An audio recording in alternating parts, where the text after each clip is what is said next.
Hello guys, good morning, नमस्कार। एक बार फिर से स्वागत है आपका मेरा YouTube channel Uttarakhand special by Pawan Bora में। तो दोस्तों, आज आपके लिए एक और ऐसा टॉपिक लेके आया हूँ जो एक की टॉपिक है और आपके एग्ज़ाम पॉइंट ऑफ व्यू से काफ़ी इम्पोर्टेंट है।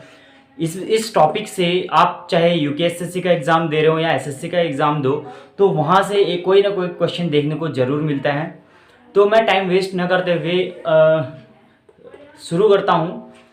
तो बौद्ध धर्म के बारे में दोस्तों, आपको पता है कि बौद्ध धर्म से जो जुड़े हुए थे वो थे गौतम बुद्ध। और गौतम बुद्ध के बारे में ही हम आप आज पढ़ेंगे, उनकी जीवनी के बारे में पढ़ेंगे।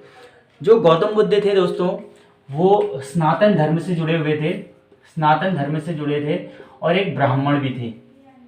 ठीक है, ब्राह्मण थे और सनातन धर्म से जुड़े थे। अगर गौतम बुद्ध की बात करूं, ठीक है, गौतम बुद्ध के कुछ इंपॉर्टेंट फैक्ट के बारे में बताता हूं कि ये जो गौतम बुद्ध थे, इनका जन्म हुआ था 563 बीसी में। बीसी का मतलब होता है दोस्तों बिफोर क्राइस्ट, या कुछ लोग इसको बोलते हैं बिफोर कॉमन एरा। और इनकी जो मृत्यु हुई थी वो हुई थी 483 में। ठीक है, यानी ये बचे थे टोटल 80 ईयर्स। ठीक है, 80 साल इनका जीवन काल रहा। और गौतम बुद्ध को दोस्तों, गौतम बुद्ध की जो माता थी उनका नाम था महामाया। लेकिन जो महामाया थी, ये गौतम बुद्ध के जन्म के ठीक 6 दिन बाद ही इनकी डेथ हो जाती है, यानी कि मर जाती हैं। लेकिन इनका लालन पोषण जो करती हैं वो करती हैं गौतमी प्रजापति।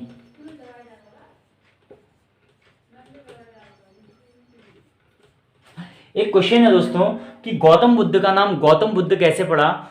बुद्ध का मतलब होता है दोस्तों ज्ञान। बुद्ध का मतलब होता है ज्ञान। यानी जो गौतम बुद्ध को जो बुद्ध कहा था, वो कहा था, इनकी एक शिष्या होती थी सुजाता। सुजाता ने इनको बुद्ध कहा और गौतम इनको जो पढ़ा, इनकी माता गौतमी प्रजापति के नाम पे इनका नाम पड़ा, गौतम बुद्ध का नाम पड़ा। ठीक है दोस्तों, इस तरीके से गौतम बुद्ध का नाम पड़ा। गौतम बुद्ध के जो पिताजी का नाम था, उनका नाम था शुद्धोधन।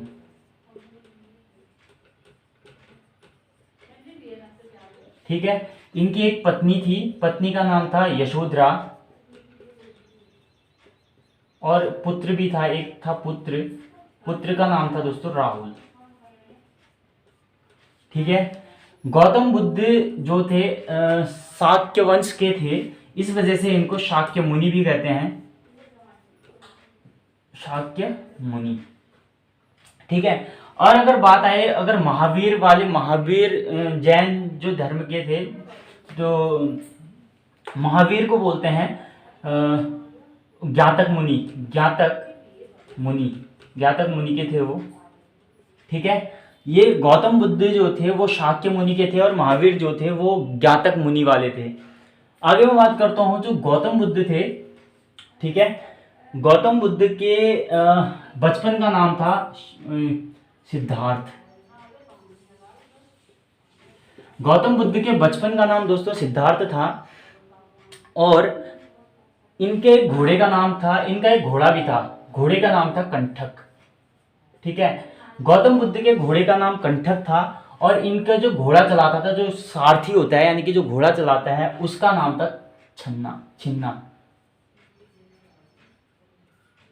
ठीक है, अब कुछ फैक्ट बता रहा हूं दोस्तों। अगर गौतम बुद्ध के घोड़े का नाम आए तो कंठक, अगर आए सिकंदर के घोड़े का नाम, अगर आए सिकंदर के घोड़े का नाम आए तो बुक्का फीला। अगर आए कि पृथ्वीराज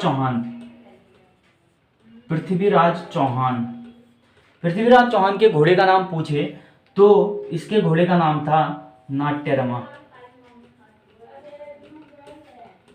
और झांसी की रानी दोस्तों, झांसी की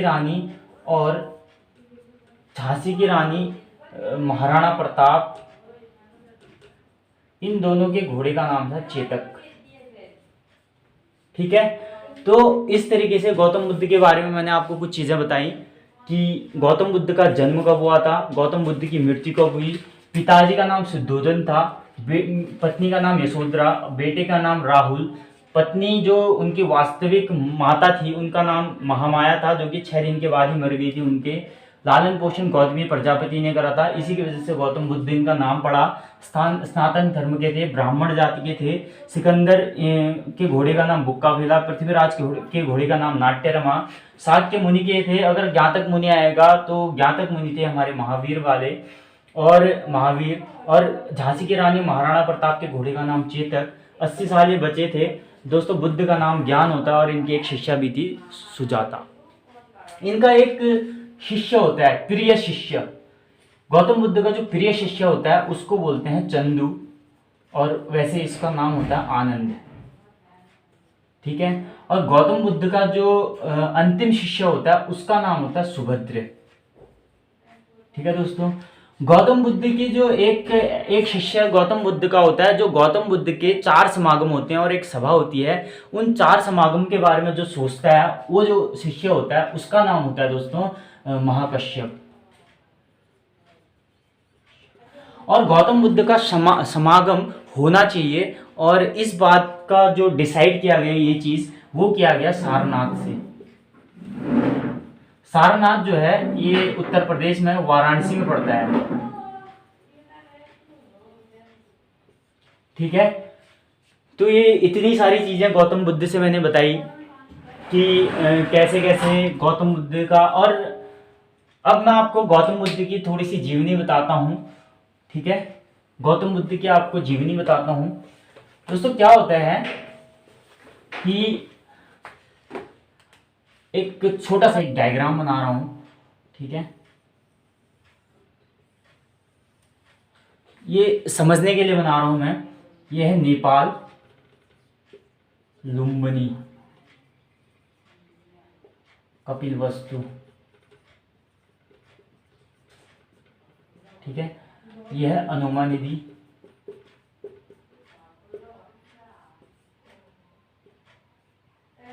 यह है निरंजना नदी, और ये है हिरण्यावती नदी। ठीक है। यहाँ पर है, ये है सारनाथ। ठीक है। ये है कुशीनगर, और यहाँ पर है गया, यहाँ पर है वैशाली, राजगढ़। ठीक है दोस्तों। क्या हुआ, जैसे ये डायग्राम आपको दिख रहा होगा, इसमें क्या है, गौतम बुद्ध का जो जन्म हुआ था वो नेपाल लुम्बिनी कपिलवस्तु गांव में हुआ था 563 बीसी में। 563 बीसी में उनका जन्म हुआ था। उसके बाद इसमें 3 चीजें होती है दोस्तों। एक होता है बुद्ध, एक होता है बुद्ध के बाद एक होता है धम्म, या उसको धम्मा भी बोलते हैं। ठीक है। और एक होता है संघ। बुद्ध का मतलब होता है ज्ञान, धम्म का मतलब होता है शांति या सत्य विचार, इसको बोलते हैं। संघ मतलब होता है नियम। ठीक है। अब क्या होता है दोस्तों, धम्म में गौतम बुद्ध की 4 बातें थीं, और वो जो 4 बातें होती हैं वो गौतम बुद्ध के 8 मार्गों को बताते हैं। जो धम्म होता है, धम्म क्या होता है, धम्म में 4 चीजें होती हैं। एक होता है दुख, एक होता है दुख का कारण, तीसरा होता है दुख का निदान कैसे करें, और चौथा होता है कि तृष्णा, तृष्णा यानी कि क्रोध या ईर्ष्या। ठीक है। तो एक बार क्या होता है, गौतम बुद्ध कहीं जा रहे होते हैं तो उनको दिखता है रास्ते में एक बूढ़ा आदमी दिखता है। गौतम बुद्ध काफ़ी दुखी हो जाते हैं। फिर बाद में क्या होता है, उनको एक थोड़ा सा आगे जाते हैं तो उनको एक बीमार व्यक्ति दिखता है। फिर गौतम बुद्ध काफ़ी दुखी हो जाते हैं। फिर थोड़ा आगे जाते हैं तो उनको एक शव दिखता है। फिर गौतम बुद्ध काफ़ी मतलब दुखी होते हैं। और लास्ट में क्या होता है, एक उनको देखते हैं सन्यासी, और सन्यासी देखते हैं वो राम नाम जपते हुए आराम से भजन करते हुए जाते हैं, बिल्कुल खुश रहते हैं। उनको कोई मोह माया नहीं होती है, कोई टेंशन नहीं होती है। तो गौतम बुद्ध देखते हैं यही सबसे अच्छा जीवन है और यही जीवन है, उन्होंने ये कहा। तो उस जीवन को बताया गया। उन्होंने सोचा कि सन्यासी जीवन की सोची उन्होंने। ठीक है। सन्यासी जीवन, तो वो सन्यासी जीवन उन्होंने सोचा कि अब मैं सन्यासी बनूंगा। तो क्या होता है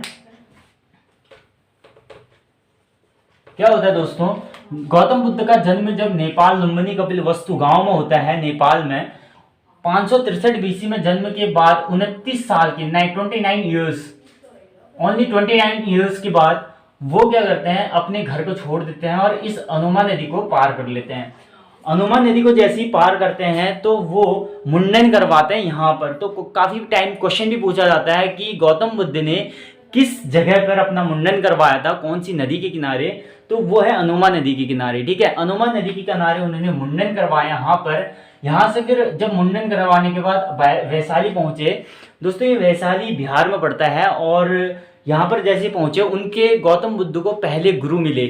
क्वेश्चन पूछा जाए अगर कि गौतम बुद्ध के पहले गुरु कौन थे, तो उनका नाम है अलार कलाम। ठीक है, इनका नाम है अलार कलाम। ठीक है, उसके बाद क्या होता है, इनसे वो चार बातें वही धम्मा वाली पूछते हैं, लेकिन वो उनको चार धम्मा वाली बातें नहीं बता पाते। तो क्या होता है, अलार कलाम से ये क्या सीखते हैं, अलार कलाम से सीखते हैं दो चीजें। एक तो योग को साधना, योग कैसे साधा जाए। ठीक है, और दूसरी बात अलार कलाम से जो सीखते हैं वो सीखते हैं समाधि लगाना। ठीक है, अब क्या होता है दोस्तों, ये अलार कलाम इनको आगे भेज देते हैं, और आगे भेज के राजगृह में पहुंचते हैं, ये भी बिहार में पड़ता है। वहां पर उनको मिलते हैं उनके दूसरे गुरु उद्दक रामपुत्र, या इनको बोलते हैं, या रुद्रकरण रामपुत्र भी बोलते हैं। ठीक है, रुद्रकरण रामपुत्र या उद्दक रामपुत्र उनको दूसरे गुरु होते हैं गौतम बुद्ध के। उनको भी धम्मा की चार बातें पूछते हैं, लेकिन वो भी धम्मा की चार बातें उनको नहीं बता पाते, और फिर वो चले जाते हैं गया। ठीक है, यहां पर क्या होता है, गया में मैं आपको बता दूं कि ये जो गया है दोस्तों, इस गया में इनको मिलते हैं उर्वेला के जंगल। ठीक है, उर्वेला के जंगल जो कि निरंजना नदी के किनारे होते हैं, और वहां पर उनको पीपल का पेड़ मिलता है, जिसके नीचे वो बैठ के तपस्या करते हैं। 6 साल उन्होंने वहां पर तपस्या करते हैं। यहाँ पर जब पहुंचते हैं तो यहाँ पहले से ही 5 पंडित बैठे रहते हैं, एक तपस, कलिग, चंदू, मांड, भांड। और जो ये चंदू होता है ना दोस्तों, यही चंदू, इसी का नाम होता है आनंद, जो कि गौतम बुद्ध का प्रिय शिष्य होते हैं। आगे अगर मैं बात करूं, ये जो 5 यहाँ पर पहले से बैठे होते हैं, एक यहाँ पर एक शिष्य होती है इनकी, उसका नाम होता है सुजाता। सुजाता एक शिष्य होती है। अब क्या होता है, एक दिन यहाँ पर गौतम बुद्ध जब तपस्या में बैठे होते हैं, सुजाता का एक पुत्र होता है, तो अपने पुत्र की मनोकामना के लिए वो इस पीपल की पूजा करने के लिए जाती है। सोने की थाल में गाय का खीर बना के जाती है। वो जब सोने की थाल में गाय का खीर बना के जाते हैं, तो यहाँ पर जैसे ही सुजाता इनको खीर देती है, तो मतलब खीर देने से पहले जब वो देखते हैं कि गौतम बुद्ध तो यहाँ पेड़ के नीचे बैठे हैं, तो उनको एक भगवान से प्रतीत होते हैं गौतम बुद्ध। सुजाता जैसे उसकी नजर पड़ती है तो एक तरीके से भगवान ही दिखते हैं, तो खुश हो जाती है। और खुश होने के बाद जब उनको खीर देती है, तो खीर देते टाइम उनसे बोलती है कि जैसे मेरी मनोकामनाएं पूरी हुई, वैसी आपकी भी मनोकामनाएं पूरी हो जाए।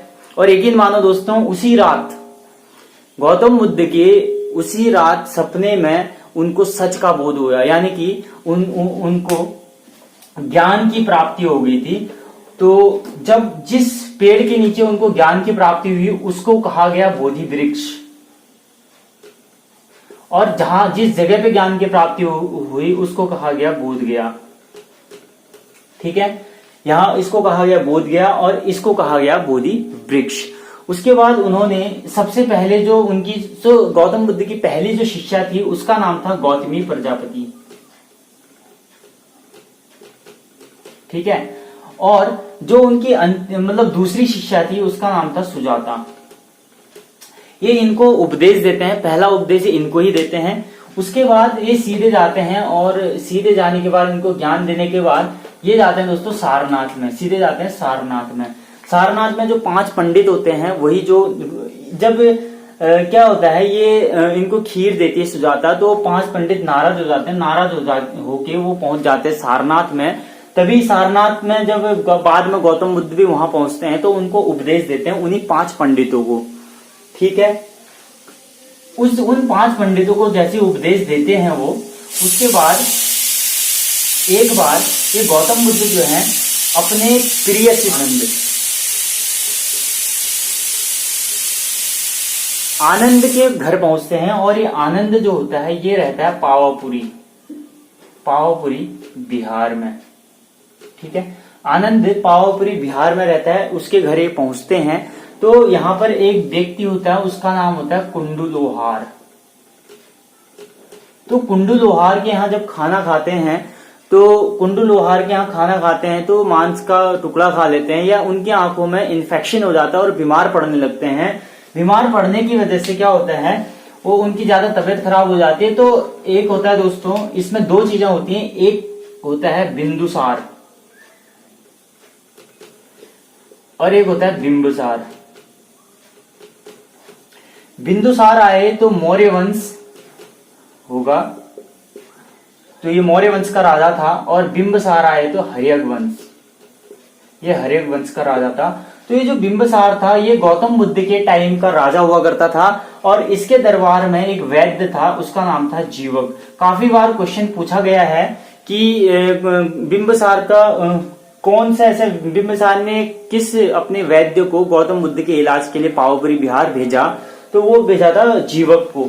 जैसे ही जीवक वहां गया, लेकिन गौतम बुद्ध पावापुरी बिहार से जा चुके थे और सीधे पहुंच चुके थे वो कुशीनगर, हिरण्यावती नदी के किनारे। ठीक है, कुशीनगर में उनका जो अंतिम शिष्य था उसका नाम था सुभद्र के वहां पहुंच चुके थे, और इसी सुभद्र के हाथों में गौतम बुद्ध अपने प्राण त्यागते हैं। ठीक है, तो इसके जाने से पहले वो जा चुके होते हैं, और साथ ही वो अपने शिष्य से बोलते हैं, उससे बोलना, कुंडू लोहार से बोलना कि उसकी कोई गलती नहीं है। ठीक है, और वो वहां से पावापुरी बिहार से इसीलिए जाते हैं कि लोग कहीं उस कुंडू लोहार पे उंगली ना उठाए, उसको कुछ बोले ना, इसी वजह से उसको छोड़ देते हैं। ठीक है दोस्तों, अब क्या है, जैसे मैंने बताया गौतम बुद्ध के बचपन का नाम होता है सिद्धार्थ। और अगर आए गौतम बुद्ध के बचपन का नाम सिद्धार्थ, ठीक है, और जो महावीर होते हैं, महावीर के पिताजी का नाम भी सिद्धार्थ होता है।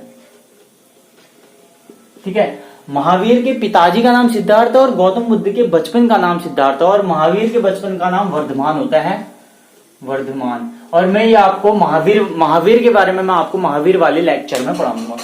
ठीक है, आगे बात करता हूं कि जो गौतम बुद्ध हैं, गौतम बुद्ध की जो भाषा थी वो थी पाली। ठीक है, पाली भाषा थी, जिसमें निर्वाण का मतलब होता है ज्ञान, महाभिनिष्क्रमण का मतलब होता है, महाभिनिष्क्रमण इसका मतलब होता है यात्रा। उनकी जो यात्रा थी नेपाल से शुरू हुई थी और कुशीनगर तक खत्म हुई, कुशीनगर। ठीक है, ये कुशीनगर यूपी में पड़ता है। एक होता है महापरिनिर्वाण,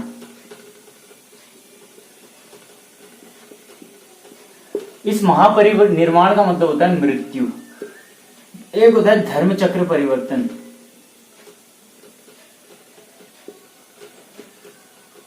इसका मतलब होता है उपदेश। ठीक है दोस्तों, ये कुछ टर्मिनोलॉजी है, यानी कि ये कुछ पूछा जाता है कि निर्माण का मतलब क्या होता है, महाभिनिष्क्रमण का मतलब पूछा जाता है, महापरिनिर्वाण का, धर्म चक्र परिवर्तन का, ये पेपर में पूछे जाते हैं और अक्सर पूछे गए हैं दोस्तों। ये बहुत मोस्ट इंपोर्टेंट है, ये चारों चीजें पेपर में पूछे जाने वाले क्वेश्चन है। ठीक है, अब हमारा बौद्ध धर्म के समागम होते हैं 4 और एक सभा होती है। तो दोस्तों बाकी चीजें हम नेक्स्ट लेक्चर में करेंगे, क्योंकि ये काफी लंबा टॉपिक हो जाता है, काफी लंबा लेक्चर हो जाता है इस वजह से। तो मिलते हैं जल्दी ही अगले वीडियो के साथ बौद्ध धर्म के। थैंक यू वेरी मच, नमस्कार।